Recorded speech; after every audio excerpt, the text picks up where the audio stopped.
Chief, whenever you want to start. Okay, so on July 19th, at around 10 a.m., Officers Jason Chapman and Officer Omar Figueroa of the Metro Task Force were on the way to serve a warrant and saw an accident. And they saw that person was in distress. Mr. Clark was in distress at that accident, and the officers observed a severe injury on the person's leg and felt that he was going to bleed out if they didn't take some type of action. And luckily, one of the officers, I believe it's going to be Officer Figueroa, right? Yes, sir. Had bought his own personal medical kit that had a tourniquet in it with his own money.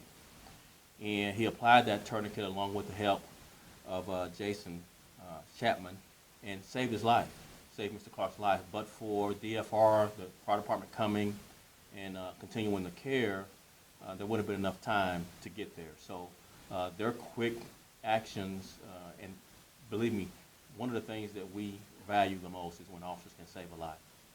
And citizens expect us to be on the spot and available, but these circumstances were all pretty much, everything had to fall in place for officers to notice the accident, the person to have the officer to have a tourniquet kit that was needed to stop the bleeding. And so today we're awarding both officers. Getting an award on this.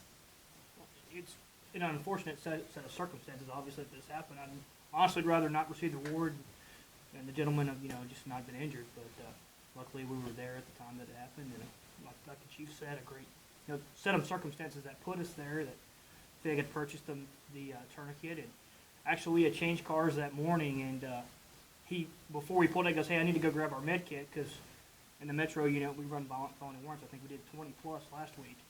And so that was actually more for us when we were running the warrants. And so, just Lord willing, we were there.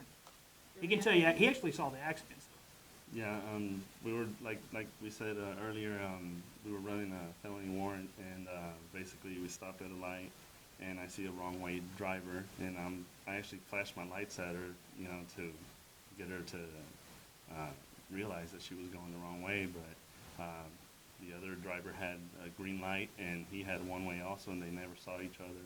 I observed the accident, and once we got up there, he ran to one car, I ran to the other, and that's when he realized, there was a person that had been struck by the vehicle in front of that vehicle laying on the ground.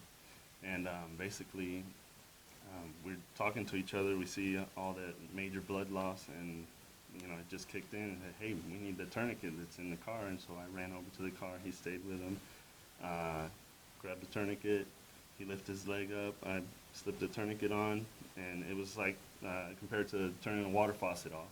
I mean, that's how bad he was bleeding. He just completely stopped bleeding until the ambulance got there, and the paramedics actually, they did a great job.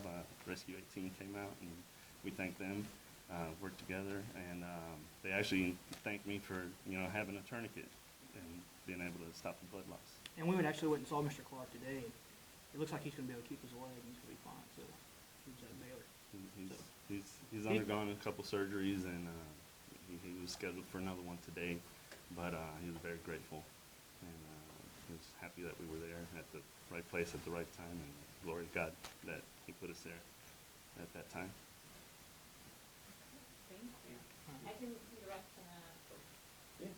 All right. All right. All right. Thanks, Andrea. Appreciate it. Hope you got everything you needed. Yeah.